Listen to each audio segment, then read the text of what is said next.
നമ്മൾ ഇന്നൊരു ടൂർ പോവുകയാണ്. എങ്ങോട്ടെന്ന് വെച്ച് കഴിഞ്ഞാൽ രാമേശ്വരം, ഏർവാടി, ധനുഷ്കോടിയിലേക്ക്. അപ്പോൾ ഒന്നും നോക്കിയില്ല, രാത്രി തൃശ്ശൂരിൽ നിന്നും ട്രെയിനാണെങ്കിലോ ഒടുക്കത്തെ തിരക്ക്. നമ്മൾ സീറ്റ് കിട്ടുമെന്ന് വിചാരിച്ചാണ് ട്രെയിൻ കയറിയത്. അപ്പോൾ ട്രെയിനിലാണെങ്കിൽ സീറ്റ് പോലും ഇല്ല. അങ്ങനെ തൃശ്ശൂരിൽ നിന്നും പാലക്കാട് വരെ നിൽക്കേണ്ടി വന്നു. അങ്ങനെ നിൽക്കെ തിങ്കളാഴ്ച പുലർച്ചെയായി. തമിഴ്നാട് ആ ഭംഗിയും ഓരോ ആളുകളുടെ ജീവിതം കണ്ട് നമ്മൾ യാത്ര വീണ്ടും തുടരുകയാണ്.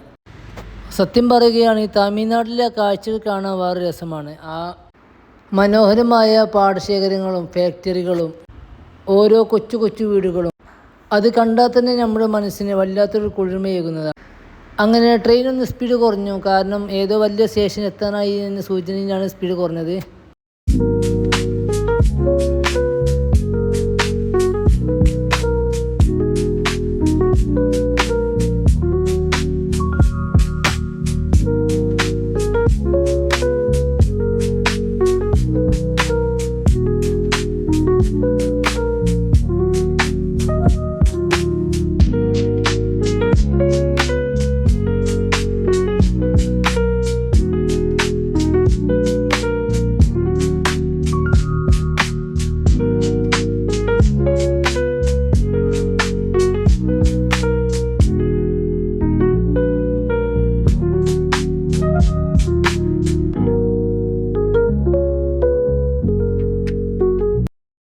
അങ്ങനെ നമ്മൾ പാമ്പൻ പാലത്തേക്ക് എത്തി. പാമ്പൻ പാലത്ത് പ്രത്യേകത അറിയില്ലേ, കടലിൻ്റെ നടുവ് കൂടിയാണ് ട്രെയിൻ പോവുക. ട്രെയിൻ മാത്രമല്ല, ബസ്സും ലോറി കാറൊക്കെ കടലിൻ്റെ സെൻറ്ററിൽ കൂടിയാണ് പോകുന്നത്. കാരണം കൂടുതൽ ആൾക്കാർ ഇത് കാണാനായിട്ട് അങ്ങ് ദൂരത്തിന് വരുന്നുണ്ട്. ഇന്ത്യയിൽ തന്നെ അതിപ്രശസ്തമായ ഒരു നഗരമാണ് രാമേശ്വരം ബ്രിഡ്ജ് അഥവാ പാമ്പൻ പാലം എന്ന് പറയും. സത്യത്തിൽ വേറെ വൈബാണ് കടലിൻ്റെ നടുവ് കൂടി ട്രെയിൻ ഇങ്ങനെ പോണ കാണാൻ.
ട്രെയിനിൽ രാമേശ്വരത്തെത്തി. ഞങ്ങൾ ട്രെയിനിൽ നിന്നും ഇറങ്ങി നടക്കുകയാണ്.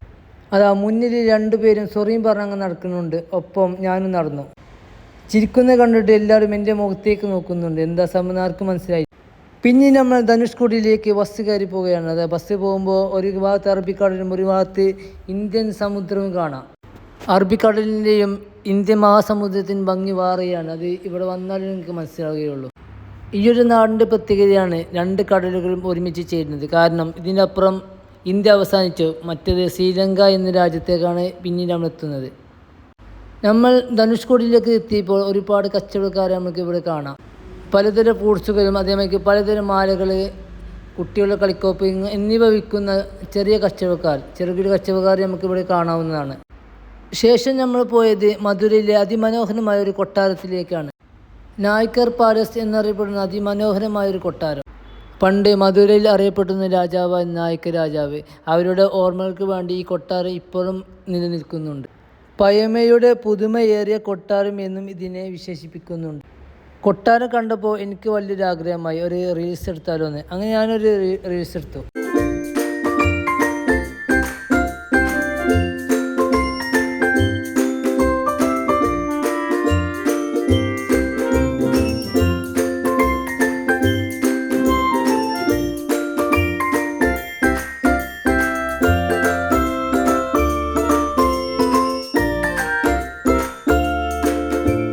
അങ്ങനെ എല്ലാം കഴിഞ്ഞ് ഞങ്ങൾ നാട്ടിലേക്ക് മടങ്ങുകയാണ്. ഇപ്പോൾ ബസ്സിൽ കയറി പിന്നീട് അങ്ങനെ ട്രെയിനും കയറി ട്രെയിനിൽ അങ്ങനെ നാട്ടിലേക്ക് മടങ്ങി.